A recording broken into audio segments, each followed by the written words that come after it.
Oh, hello. Well, I don't know where the video went, but here we are. Hello, everybody, and welcome back to CWK Live.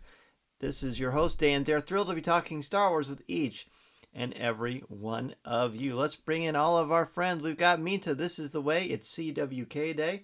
Hello, Minta. Jason is here, and he says hello there. By the way, check out the new shirt. It is the Obi-Wan Kenobi shirt that just went on sale on Star Wars Celebration, or during Star Wars Celebration at Downtown Disney in Disneyland. So we've got the Obi-Wan Kenobi one. Pretty cool. Merry happy Monday to you. Hello there to Anthony King. Tyler is ready to talk about this new episode. Fantastic. Blake says, hello, my CWK family. What an eventful few weeks we've had. That is for sure. And Brian says, this is the Monday you were looking for. I like that, Brian.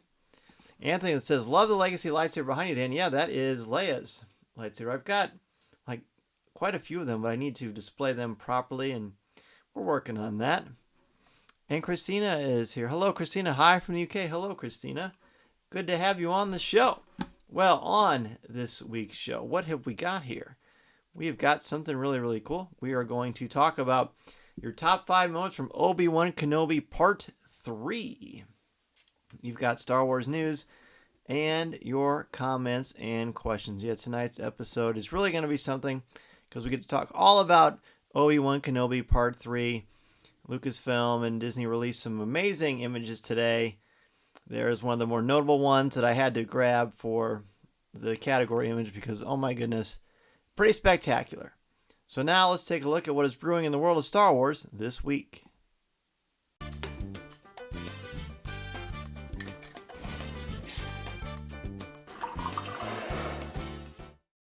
He has The Last Dance on in the background and is here in the CWK live show. I do like that. That is very, very cool. Speaking of cool, there he is, LJ Sauter. What's up, LJ? Good to have you on CWK Live. So what's brewing this week for the Obi-Wan Wednesdays? You may have seen this. The pre-orders are already on, but I wanted to at least spotlight some of them. This is the Black Series 6-inch Darth Vader. And I feel like I say this a lot, especially recently. But as much as I try to just stick to the retro figures, I don't buy too many of the Black Series, but this one is awfully cool. I mean, look at it. That Vader figure, as Anthony said, is incredible, and it really is. It really, really, truly is. I really like kind of the fabric on the interior of his armor. Pretty cool. Christina is first time on the live show. It's 1 a.m. here. That's right. I think you're about 6 hours. If you're near the UK, I think you are, or near London, I should say. I think you are about 6 hours ahead of me. So we appreciate you joining us, my friend. Okay, let's see. I know I've got some other things here. Anthony says, welcome, and Christina says, must get this. Jason says, hopefully you've had some good coffee. Well, yeah, that would be very good. I'm looking up a name here for you for the next image I'm going to show you because I want to get it correct. You know, accuracy is very important, as you, of course, are aware. Let's see here. Wednesday. So how many people buy these things no matter what, by the way? When it's Black Series, you just snag them. I am not necessarily one of them to do that, but they look super cool, and you always get tempted to do it. You know what I mean? All right, well, I can't find the official name. That's just as well. I'm just going to go ahead and show you the next image. First, Blake says, I own a somewhat current Vader Black Series, and everyone needs a 6-inch Vader in their collection. See, that's the thing. The ones that I do have, I've opened. So I've got the new Ahsoka from Mando. I've got Din Djarin. I've got Empire Strikes Back Luke in his snowspeeder gear. And I had a bunch of other ones, but I just gave them away. Because, I don't know. I mean, I like them, and I think they're gorgeous, but there's only so much room. You know what I mean? There's only so much room for all this great stuff. So let's go ahead and take a look at the next one. Luis says, hello, greetings, Kenobi. Incredible to see Vader really was. Josh is here too. And then Zach says, Black Series all the way. Hello, Zach. Zach is someone I chat with quite regularly on Instagram. So be sure to check out our Coffee with Kenobi Instagram feed. Okay, I finally found it. Good deal.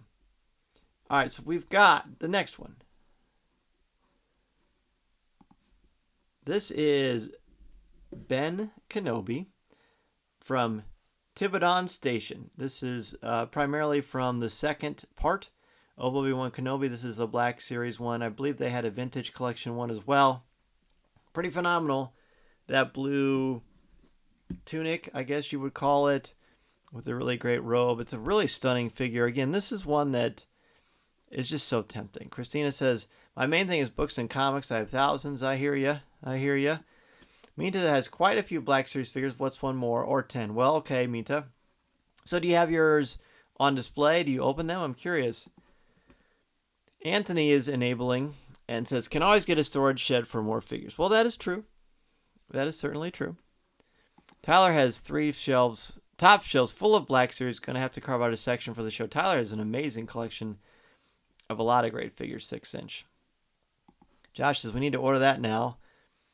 And he says, the pre-orders on Entertainment Earth. Hey, I think there might be a few left. I like Entertainment Earth. I've got an affiliate program that I have there. And Big Bad Toy Store's got some great stuff as well. So there's a lot of cool choices for you. And then the last one is the Funkos. If you are a Funko person, you've got 2 brand new characters right there for you as well. You've got Reva, of course, and then the other character's name is suddenly escaping me. I thought I should have written all this down. But, you know, it's hard. It's been hard to kind of catch my breath that are coming back from an amazing epic celebration. But if you're a Funko person, I think these are pretty fantastic. Josh has 2 display cases. Some are open, some are in the box. Christina says, my whole house is Star Wars running out of space for books and all Celebration art I picked up. Oh, cool. Very cool. Oh, yeah. Haja Estri. Thank you. Thank you. Thank you. I had it written down here, and I seem to have misplaced it. So Haja Estri is the character. I hope we get to see more of Haja. Ben says I might need to go get that Obi-Wan Black Series figure. It's really sweet. It's really cool. Minta has so many Funkos. The majority of them are Star Wars. And someone, I think it was you, Tyler, posted in the in our exclusive CWK Alliance Facebook group your Teenage Mutant Ninja Turtles Funkos, which is pretty cool. So there you go. Some great stuff happening right there. And you've got until, I believe, June 10th if you want to vote for the Kanan Jarrus lightsaber or whatever lightsaber you choose that you want to select. Blake says, the Kenobi on the Yopi Funko looks fantastic. If anyone is interested in more Funkos, I missed last week, so may have been mentioned here already. You know, they are. That is a nice one. Blake, are you a big Funko guy? I don't remember us talking about that ever, so that's cool. All right, I think it's time. You've waited long enough. We've waited a really long time for something of this crazy magnitude of awesome. Top 5 moments from Obi-Wan Kenobi Part 3. Part 3 of Obi-Wan Kenobi was quite jaw-dropping, and you may have noticed today, if you subscribe to our podcast, I did a deep dive into Part 3 of Obi-Wan Kenobi with Tom Gross and Corey Clubb. There's a different image of that one before things go really, really south, but it doesn't take very long, of course. So if you want a much deeper conversation, a little more extensive analysis, then be sure to check out the podcast feed, episode 534. I released it actually today, Monday, June 6th. Christina wants to know if I've been to the Funko store. I've been to Hollywood a bunch of times. I've stayed down there right by the Funko store, but I've actually never been to the Funko store, which is probably a good thing because it would probably be too tempting to purchase more of them. So again, top 5 moments from Obi-Wan Kenobi Part 3. Let's go ahead and jump right in here. So this episode, again, I mentioned it on the podcast released today, was amazing. It was sometimes upsetting, and it really altered my thought process of both Darth Vader and Obi-Wan Kenobi. But let's start with something light. Number 5 for me is Leia and Ben. They have some really wonderful, touching moments between the two of them. He's very nurturing to her. At one point, she asks if he were his real father, and he says that he wishes he was. And I really like their connection, their chemistry, and I find it really charming. And you can understand why she feels so safe in A New Hope when the name Ben Kenobi comes up. Tyler's number 5 is Freck. It's kind of funny to see a character who buys into the Imperial propaganda. I also enjoyed it with Zach Braff, who voiced him. That's right. So if you're a fan of Scrubs, you may have recognized that voice, although I thought he did a good job of disguising it. but that would be number 5 for Tyler. Minta is number 5. Father, aren't you going to say hello? Hello. I still wanted the iconic hello there. Maybe next time. You know, we talked about that on the podcast that released today, Minta, and I think, to me anyway, he's not relaxed, so he's not going to do the hello there thing. But I think we're all expecting it, so I don't blame you. LJ, Indira Varma as Tarma. I'm a huge fan of hers going back to Rome and Game of Thrones on HBO. She didn't disappoint in the episode. Yeah, she was really good. Hopefully we see more of her. Number 5 for Mary. The entire opening sequence, Ben trying to communicate with Qui-Gon, while we see Vader being assembled and walking out. The look on Ben's face explains it all. So that one, I feel like that's going to be the most popular one tonight, or one of, so we will see. Jason's number 5. Henrik, Darth Vader in general. And Jason's number 5, the rising suspense throughout the episode, which is definitely powerful. Ben's number 5, the opening scene of Obi-Wan processing the news of Anakin and meditating to commune with Qui-Gon. Obi-Wan has never felt more relatable to me. Oh, that's cool. I'm glad, Ben. Really glad to hear that. Zach's number 5. The way Obi-Wan was so paranoid and Leia was so calm. It's very true. It's definitely true. Blake's, same as Tyler, the mole alien, loves seeing how normal citizens of the galaxy found some comfort in the Empire. It is crazy, right? But, you know, many of us can be persuaded by a lot of different things. Brian's 5, the loader droid, so loyal, yet so very quiet. Yeah, very metaphorical there, that loader droid. I really like that as well. If you didn't chime in yet and you want to give a top 5, number 5, go ahead and let us know. We're going to move on to number 4. Number 4 for me is the duel itself. Now, I'm sure a lot of you have this a lot higher, and that's totally fine. This could easily be a number 1. I go into great detail on the podcast that was released today. My thoughts on this duel, but it was spectacular. It looked good. The menace was very, very real. I thought there was a lot of narrative power in this. It wasn't just about a duel with lightsabers. Exquisitely done. Exquisitely done. I'm going to talk about that a little bit more later, too. Josh is number 5, Reva, strutting through the Inquisitor stronghold. Great presence. That is for sure. That is definitely for sure. Tyler's number 4, Ned, the droid. It gave me silent Baymax energy, but was ready to bring the hammer down if he needed. I see what you did there, Tyler. That was very clever. Literally and figuratively going to bring the hammer down. That was cool. And the Baymax is a good comparison. Minta's 4. The chemistry between Kenobi and Leia, you can see how comfortable she is with him, knowing that she's in good hands. That's right. LJ's 4. Watching Kenobi breaking under the stress of finding out about Anakin surviving. It looked like he was being crushed by the weight of the realization early in the episode, even leading him to snap at Leia multiple times. It's true. It's like he takes his anger out on her a little bit. Number 4 for Zach. Hope. The way how the rebellion is already forming and pushing back. I like that too. You can't help but think about what's happening with Rebels. Well, even though that's a few years down the road in the timeline. Jason's 4. Obi-Wan's description of the Force. Feeling like the safety of turning on a light when you're scared of the dark. A terrific explanation of the Force to a 10-year-old mind. It's pretty great. I'm definitely going to talk about that later for sure.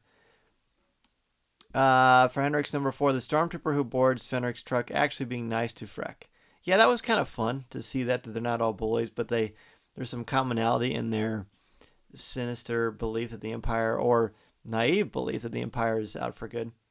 Josh's number 4 is she has her mother's face. A really nice moment. Brian's 4, Obi-Wan has learned to handle a blaster, which is super cool. We see that a little in episode 2, but it's really on display here. Some great action scene here.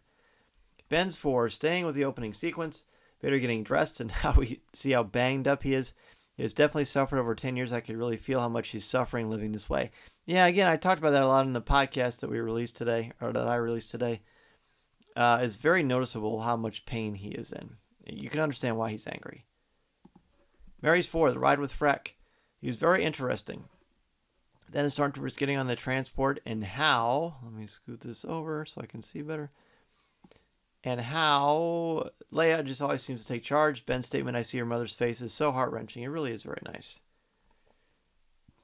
Blake's 4. I'll put the duel on my 4 also.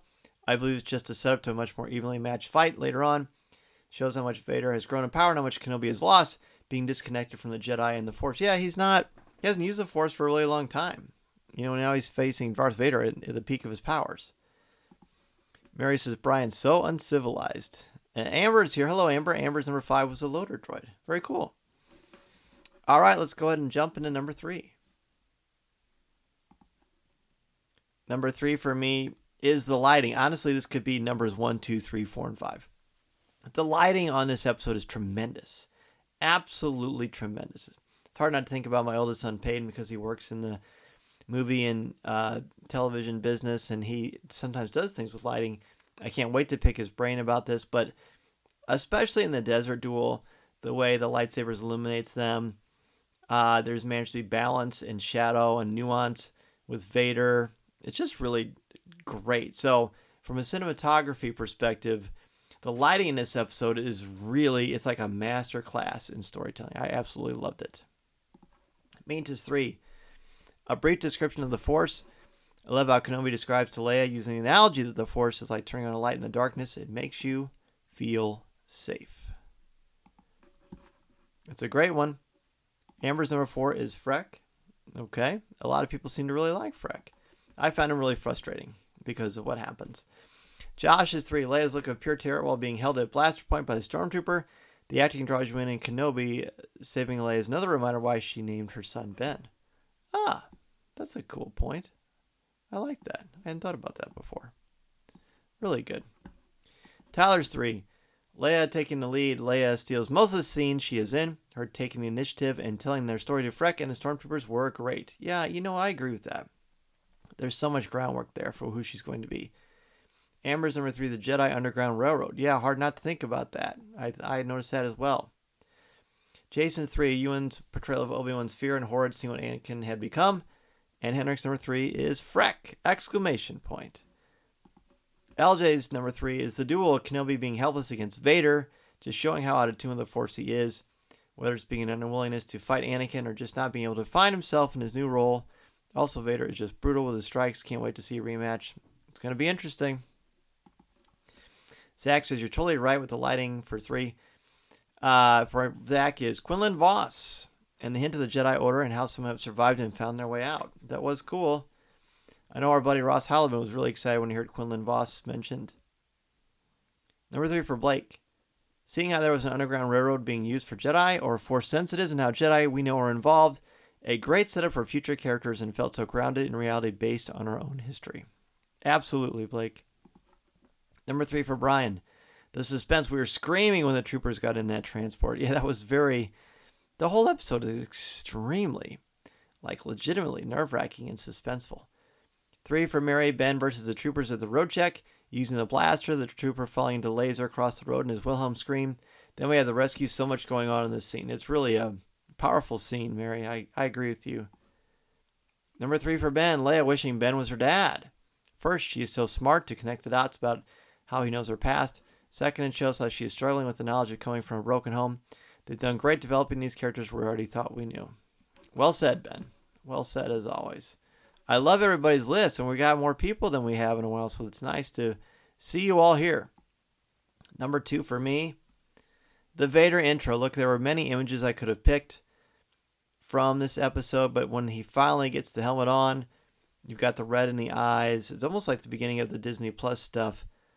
But it's Darth Vader. Not only do we get to see Darth Vader, but the fact that he gets outfitted right away and he's prominently used in this episode was kind of a stunner to a degree. Because I still think less Vader is more, so who knows how he'll be used throughout the rest of the next 3 episodes. But my, oh my, was that a spectacular intro. I mean, I think this is going to be one of the coolest, most used images of Vader we'll probably ever see in the history of Star Wars once it's all said and done. I really do. It's just amazing, amazing, amazing. Means to is Reva's determination. Despite that she has a heart of stone, yet to admire how she stays on target for her main goal. Hopefully she'll turn over a new leaf. Well, that's a possibility. Tyler, vision of Anakin, such a haunting and unsettling scene. The way he turned and his anger expression gave me chills, and you can tell that he's scarred under that robe too. It's pretty crazy. Number 2 for Murray, the Vader and Kenobi battle. The lighting and the suspense of the scene is masterful. I agree. I love it. Number 2 for Amber, Obi-Wan not being nearly as in shape as he used to be and being burned by Vader. How symbolic. Well, that's for sure really haunting. It is not an accident what happened there.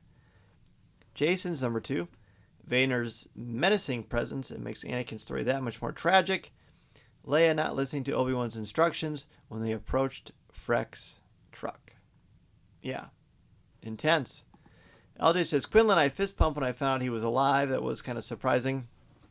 Josh says, Vader is a brutal murderer. Showed that the stakes are high. Yeah, the highest they could be, for sure. And Zach's number 2, the duel. Most likely not the last time we will see them dueling, but Vader making Obi-Wan suffer like him and toying with Obi-Wan. There's very much some cat and mouse stuff there. Brian says, number 2, the interaction of Obi-Wan and Leia. She has opened up to him since he saved her from falling. Yep, it's true. Their bond is nice. Again, in the detention center, when Luke rescues Leia, and she says, Ben Kenobi, where is he? And she moves quickly when she hears his name. You can see the roots of that trust through the series. Ben too, Vader just marched through the town. It is so dark and scary that it left me on the edge of my seat and actually scared. That is just good storytelling right there. I agree with you. 100%. All right, I got to get my book out because my number 1. Let's go to our number 1. So the top 5 things we love about part 3 of Obi-Wan Kenobi for me. Now this isn't necessarily the best picture. Actually, before I go into my number 1, I'll read Blake's 2. Blake's 2, Vader's entire sequence from him terrorizing the small town to the dialogue with Kenobi. It showed how heartless and brutal he has become. His line of how Kenobi should have killed him when he had the chance almost made me wonder if he's had a death wish his whole life since. Also dark but intriguing. I've thought that as well, Blake. I definitely have kind of thought that. All right. So number 1 for me, and this is the scene, the picture I have here is right before it's actually said, but I wrote it down. The Force explanation is my number 1. So Leia says, how does it work? What does it feel like? And Obi-Wan says, have you ever been afraid of the dark? How does it feel when you turn on the light? Leia says, I feel safe. And Obi-Wan says, yes, it feels like that. Reading this, absolute chills. Absolute chills as I'm sharing this with all of you. You heard it. When I saw that and listened to that, I knew it was special. I knew it was something we were going to be quoting and looking at and remembering for a long time. It's just beautiful. So in a episode full of darkness and evil and horrifically scary things, I mean, really, Vader almost does his best Michael Myers impression in this episode. The explanation of the Force and the light and not being chasing away darkness and making you not afraid, it's just lovely. So I love that one so much. Let's dive into your number 1s. Tyler's 1. Vader's death march, no words, just action. He kept that same Rogue One energy and would tear the whole town down to get to Obi-Wan. And all in honesty, everything Vader did in this episode was incredible. Yeah, he was something else. He was definitely something else. Luis, Vader says, Vader is fantastic. Not for nothing, he's the most famous villain par excellence in our galaxy. Oh, I agree. Luis. He's the best. Best villain. Mary's number 1, Ben and Leia's relationship. Their interaction about her mother. Ben saying he wished he were her father. Then a story about his family he only knew from passing visions and feelings. And Ben mentions, he says, I think I had a brother. So I'd say that's pretty big news. We'll see what happens with that. Mean to Vader, it's easy to forget sometimes how intimidating and menacing he really is. I agree. But now it's going to be hard to forget this, right? She says, from the moment he suits up and lands on the planet Kenobi and Leia are hiding out, to literally snapping the villagers' necks, shook me to the core. In the encounter between him and Kenobi, my heart was pounding. What nearly broke me was this line, what have you become? And Vader says, I am what you have made me. And by the way, James Earl Jones and the filter they use for his voice, just tremendous. LJ says, number 1, seeing Vader's suit being attached. I once heard someone say Vader's suit was a tomb of sorts for Anakin. While it looked cool, seeing him entombed in the suit was sad to see. You can understand how the pain and anger manifests itself in the dark side. I agree, LJ. I talked a lot about that in the podcast we released today. So be curious to see what you think. Jason's number 1. Obi-Wan's self-sacrifice by sending Leia with Tala while he drew Vader's attention away from them. He knew a confrontation with Vader was likely, but chose that path anyway in order to protect Leia, the choice of a true Jedi. Henrik's number 1 is Darth Vader versus Obi-Wan. Well, Henrik, that's a great one, my friend. Zach's number 1, Vader. Everything Vader. Enough said. From the castle and the fear that he brings even to the Inquisitors. Definitely. That's definitely present. Josh is number 1. Fixing Lola. Kenobi is part grumpy old man, but his core is still kindness. That's right. He can't help who he is. He's nice. He's a good man. Ben's number one, the rematch. Obi-Wan is out of shape. Anakin is in his prime, and it shows. They really got the interpretation of these characters right. If this is Obi-Wan's low point, I can't wait to see how he digs out of it to become who we know, or as he says in Rebels, to see what he has risen above. Yeah, he's got a ways to go, but it's going to be a glorious rise. Brian's number one, the emotions of Obi-Wan, the sadness with seeing Anakin, the hope of Leia, and the stress of running. Yeah, the emotion he feels as Vader shows up, and it's like the spiritual wind has been knocked out of him. I talk about that on the show too. Really incredible. Amber's number one, Vader's brutality. Murdering innocents to heighten Obi-Wan's, making it easier to sense Kenobi. It's true. Blake's number one. Kenobi describing the Force to Leia. Nothing in Star Wars aside from Yoda's lines to Luke in Empire Strikes Back hit me with such a personal and spiritual level as those few words did. That sequence alone sold the whole series for me almost. Yeah, that's why it's my number one. I agree, Blake. It's so good. Minta's honorable mention is Freck, hilarious, and the mention of Quinlan Voss. LJ said, I haven't listened yet. I promise I didn't steal your answers. LJ, hey, man, I'm just honored that I thought of something that you did, so that's pretty cool. Ben, you can tell by the length of all our comments how much this episode hit us all. I love it. It's true. I don't even have Mason bring me water for this, but there's been a lot of things I've been saying because you all had some wonderful, insightful points. Mary, my honorable mention was Quinlan Voss. So cool they actually bring him in. Just to refer to him was great. Yes, it was really nice to see him in a canonical live action, or at least hear him mentioned in canonical live action was great. Well, it was great breaking this down with all of you. No surprise, next week, top 5 moments from part 4 of Obi-Wan Kenobi. So Wednesday, get your list ready. As you're watching, I guess you've got a week to do so, and then we'll break this thing down. So now it's time to jump into Ask Dan Z.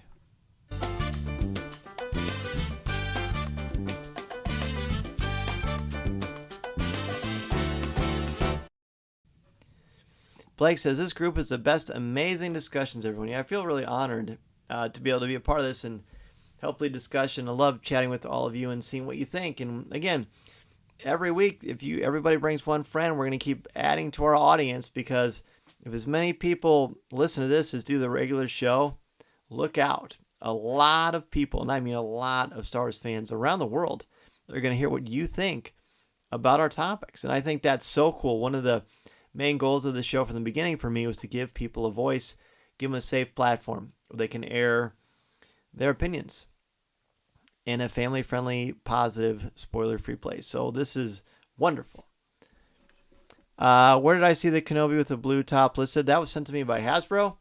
But I believe it's on Entertainment Earth and Big Bad Toy Store, and probably even Walmart too. Christina, I'm probably the only Star Wars fan who hasn't seen any episodes yet, but I'm home on the 92-inch TV. Just got home yesterday. Oh, Christina, you got to see it. Hope it didn't ruin too much for you. Jason wants to know if we'll ever do a top 5 of the Freemaker adventures. I don't know, Jason. That's a good point. I know Mason really likes those too.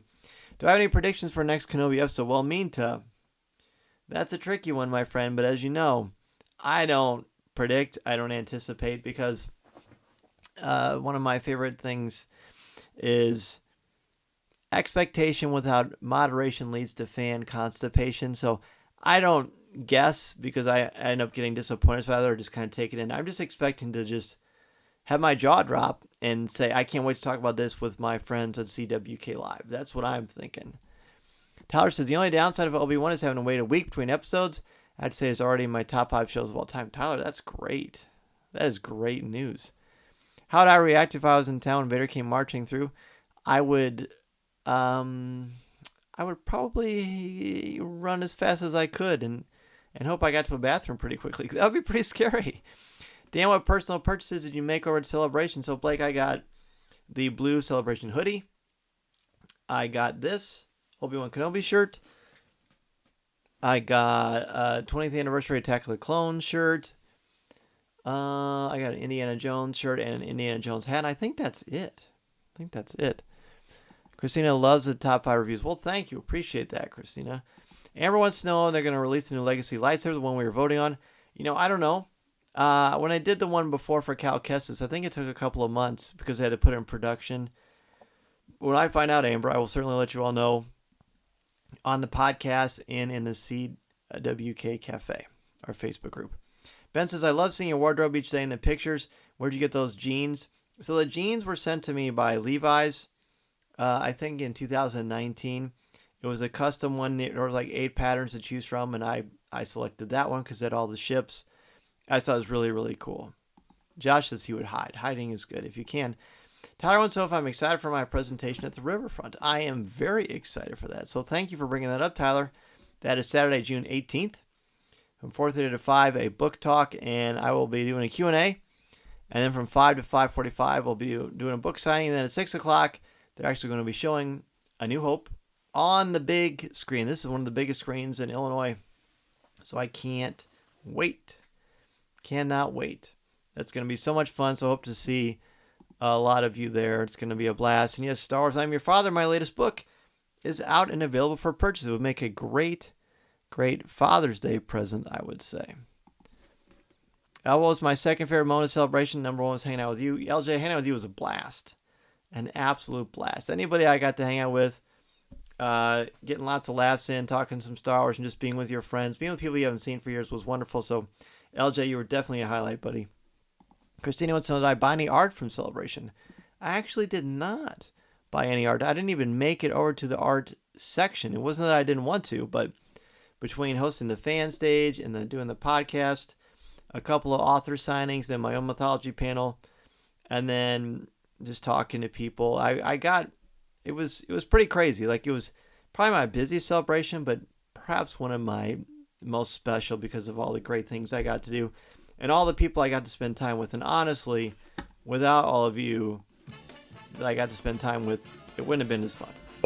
Wouldn't have been as fun at all. Well, hey, everybody, thank you so much for joining us here tonight on CWK Live. That music's kind of loud. I'm going to turn that down. So be sure to join us next Monday at 7 o'clock p.m. Central Standard Time as we talk all about Obi-Wan Kenobi Part 4.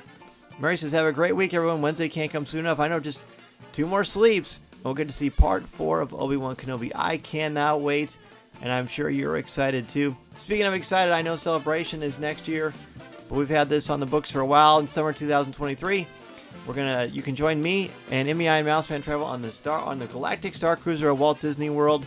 If you can't make it over to Celebration, but you still want to get your Star Wars fix with your community, quite a few of us are going to go on the Star Wars Galactic Star Cruiser. I would love to have you join us, and once I get a date for when we can do that, I will let you know. Tom and Corey are going to be with me. Mason's going to be with me. It's going to be a blast.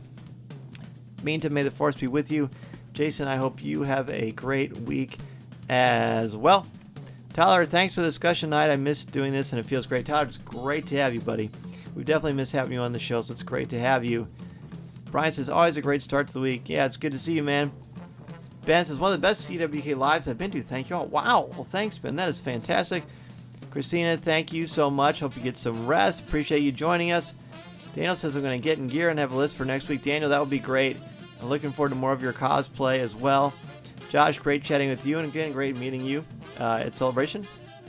Blake, have a great week, everyone. And I hope LJ shows up to the Star Cruiser next year so you can have a beer with me in Disney Springs. That's right, man. It'll be fun.